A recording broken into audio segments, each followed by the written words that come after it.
March 19th, something valuable to share. A simple, honest message of recovery from addiction rings true. Basic text, page 51. You're in a meeting. The sharing has been going on for some time. One or two members have described their spiritual experiences in an especially meaningful way. Another has had us rolling in our aisles with entertaining stories. And then the leader calls on you. Gulp. You shyly introduce yourself, apologetically stammer out a few lines, thank everyone for listening, and sit out the rest of the meeting in an embarrassed silence. Sound familiar? Well, you're not alone. We've all had times when we felt that what we had to share wasn't spiritual enough, wasn't entertaining enough, wasn't something enough.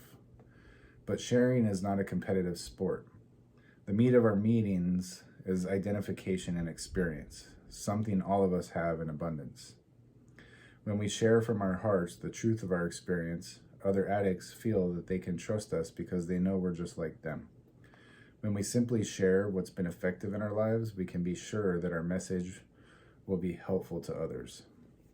Our sharing doesn't have to be either fancy or funny to ring true. Every addict working an honest program that brings meaningful recovery has something of immense value to share, something no one else can give, his or her own experience. Just for today, I have something valuable to share. I will attend a meeting today and share my experience in recovery from addiction. I'm Herb the Addictaholic. This is just for today. And, when I first attended my first meeting, very first meeting ever out of rehab, I was asked to lead. And I had no idea what that meant. They handed me a format and said, read. And when it gets to the point where it says, you qualify for 10 to 15 minutes, you tell us your story. So I got to that point and I shared my story. And up until that point, I didn't have much recovery because it was my first meeting and I was in rehab. So my whole story was just the wreckage, just the darkness, just how it was. And that was enough for a lot of the old timers that were there to remember where they came from, and I got so many thanks and handshakes and hugs and people like, wow, thank you for sharing that, man. I know exactly where you're coming from. I needed to hear that. And I'm like, I guess you're welcome. Like, I just was telling, where I came from. I knew my story was no better or worse than anybody else's. I had that going for me already. And I wasn't boasting like how hard it was for me or how much I've done, but in my heart, I had hit a rock bottom. I had found my gift of desperation, and I was able to share that, and being so close to it, you could feel it.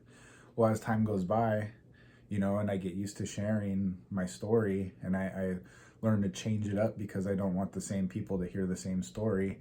I emphasize different aspects of it, and then I learn to share what I'm doing for my recovery and what the results are becoming as I go along. I've learned to share all the aspects, and I kind of narrow down the how it was a little bit.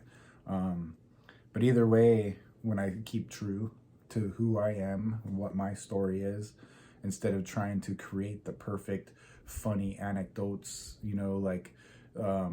or try to pull heartstrings, like I don't try to do those things. I have, and it never works. And I always end up like, wow, that didn't go as expected. Oh man, I didn't get a laugh out of that one, or whatever. I'm like, why am I even thinking about that stuff? That has nothing to do with carrying the message. Just tell your story. Some will relate, some won't. And that's up to the higher power. That's up to them, what they receive out of it or not. My job is just to deliver who I am and what my experience has been, and carry the message to the addict that still suffers. So thank you guys for coming out. Hope to see you tomorrow. Keep coming back. It works if you work it.